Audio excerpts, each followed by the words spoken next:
اس دوستی سے اچھی طرح واقف تھے. دونوں نے اسکول کا زمانہ ساتھ گزارا تھا اور اب کالج آنا جانا سب ساتھ تھا. ایک دوسرے کے گھروں میں بھی آنا جانا لگا رہتا تھا. اتنی گہری دوستی کے باوجود دونوں کی نیچر ایک دوسرے سے بالکل الگ تھی.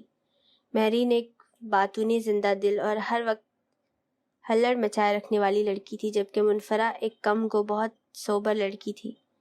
لیکن اس کے باوجود ان کی دوستی وقت کے ساتھ اور بڑھتی جا رہی تھی. فری، تمہیں کبھی کسی سے محبت ہوئی ہے؟ مہرین نے بالوں کی لٹ کو انگلی میں گھماتے ہوئے پوچھا. ان دونوں رجسٹروں میں سے میں کون سا رجسٹر تمہارے سر پہ ماروں؟ فری نے گھوری سے نوازتے ہوئے الٹا سوال کیا. کیا یہ میرے سوال کا جواب ہے؟ ہاں بالکل، یعنی کہ بالکل حد ہی ہو گئی مہری. میرا صبح سے لے کر 2 بجے تک تمہارے ساتھ یہاں وقت گزرتا ہے. اس کے بعد گھر جا کر بھی ہر آدھے گھنٹے بعد تمہاری واٹس ایپ پر ویڈیو کال آ جاتی ہے. اگر یہ محبت نام کی بلا میرے سر چڑھ چکی ہوتی تو کیا میں تمہیں نہ بتاتی؟ ہاں یہ بھی، اور ویسے بھی ہمارے پاس ان کتابوں کے سوا ٹائم ہی کہاں ہے کہ ہم محبت کریں. مہر نے مصنوعی آہ بھرتے ہوئے کہا. یہ آج تمہارے سر پہ محبت کا بھوت کیوں سوار ہے؟ کہیں تمہیں تو کسی سے نہیں ہو گئی؟ نہ بابا نہ، میں تو محبت نہ کروں. میرا محبت کے بارے میں کچھ اچھا خیال نہیں ہے. مہر نے اپنی لٹ کو انگلی سے آزاد کرتے ہوئے کہا. کیوں مہر، تمہیں محبت نہیں پسند؟ ہاں شاید اس لیے کیونکہ تمہارے ارد گرد ہر کہیں محبت پھیلی ہے. انکل، آنٹی، اپیا، 2 چھوٹے بھائی، تم ان سب کی محبتوں کے درمیان پلی ہو. لیکن مجھ سے محبتیں بہت بچپن میں ہی بچھڑ گئیں. تمہیں امی ابو کے انتقال کے بعد صرف دادی کی محبت ہی تھی جو مجھے بے لوث ملی ہے. چاچو بھی مجھ سے محبت کرتے ہیں، لیکن چاچی کی محبت انہیں میرے اور دادی کے پاس نہیں آنے دیتی. اسی لیے میرا دل تو چاہتا ہے کوئی پیارا شہزادہ ہو جس سے مجھ سے محبت ہو جائے، اور مجھے بھی اس سے.